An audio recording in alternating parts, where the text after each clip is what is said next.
how many times is he going to talk about how long the season is or something like that? I don't know. I'm not saying it right, but he was kind of saying like how they're just brushing it off. But it's kind of the thing. Brewers get a huge lead, and then after the All-Star break, it ends, and either the Cubs, eclipse them, or the Brewers stay in the first. Like last year they had to come back and win in that final game. So it's kind of what was just happening right now in the NL Central.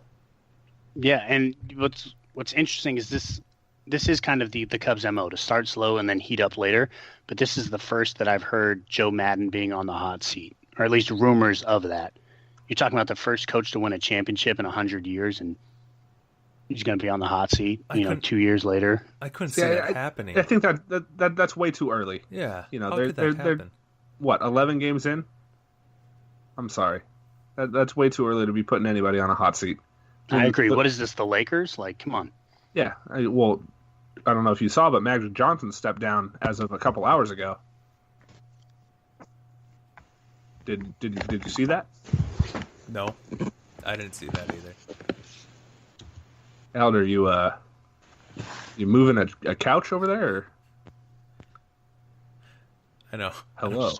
Sorry, my speaker cut out there. Oh. Okay. Did we lose you for a second? Yeah. Did you hear what I said? I did not. Oh, did you hear that Magic Johnson stepped down as of like 2 hours ago? I just checked ESPN.com, and I saw that. Yeah. So just what an organization for LeBron to go to, huh? Right. Yeah. Just they're all over the place. Really As a Laker fan, I don't know. I was happy they got LeBron, but the season turned out how I kind of expected.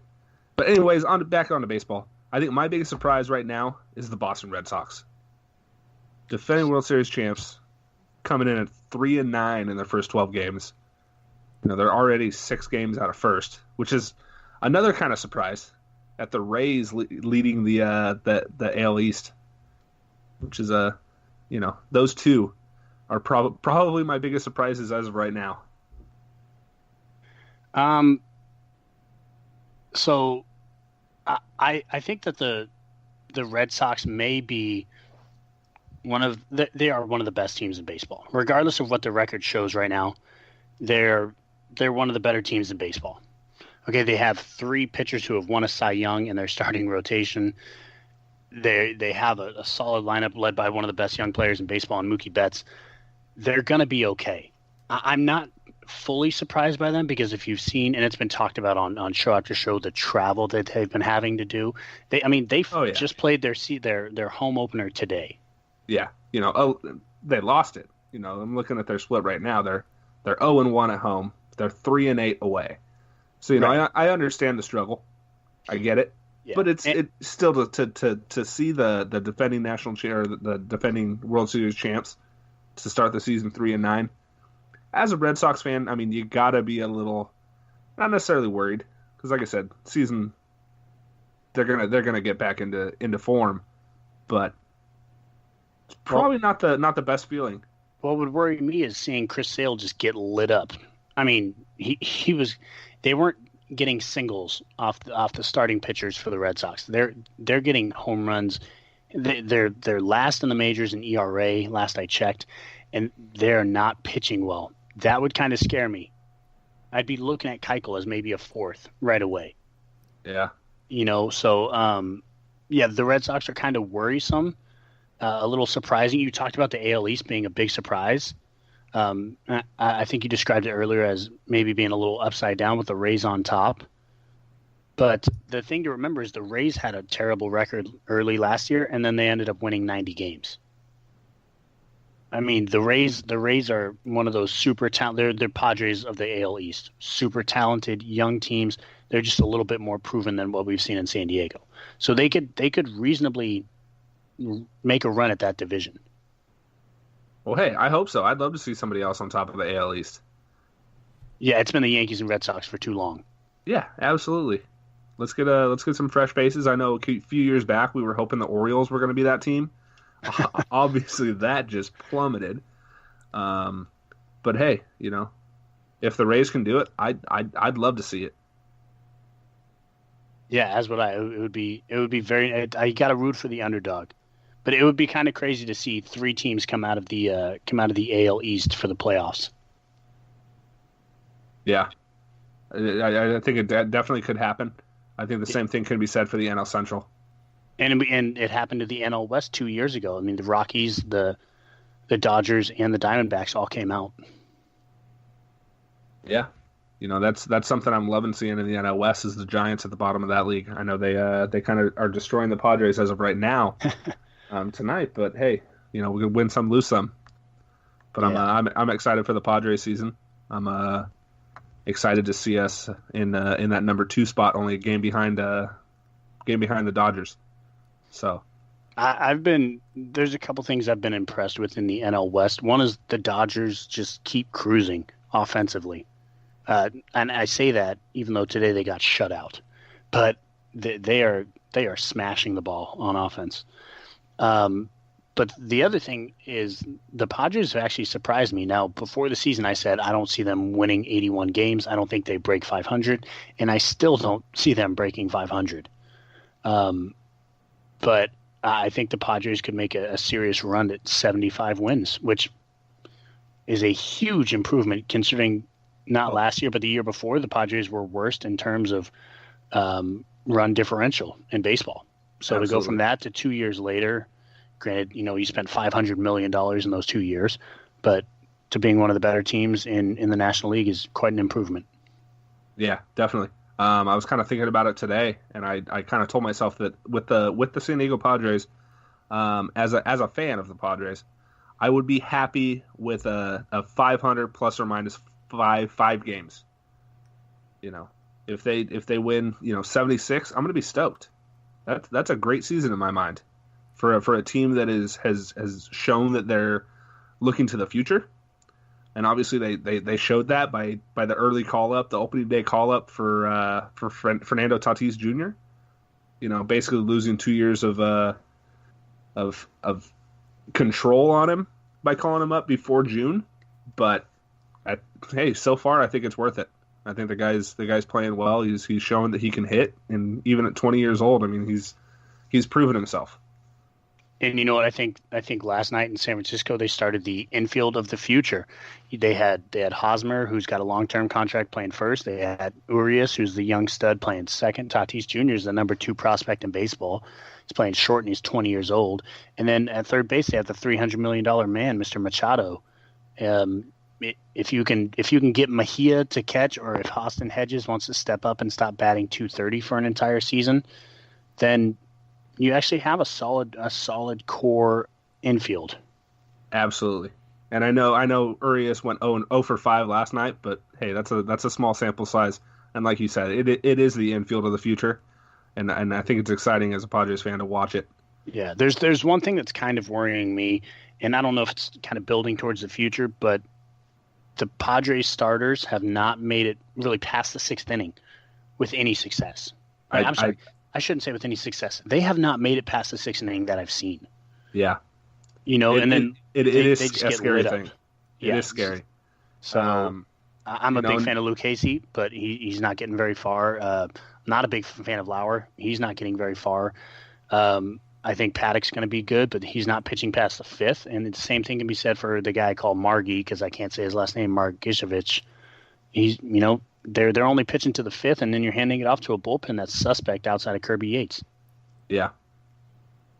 But I definitely agree with you.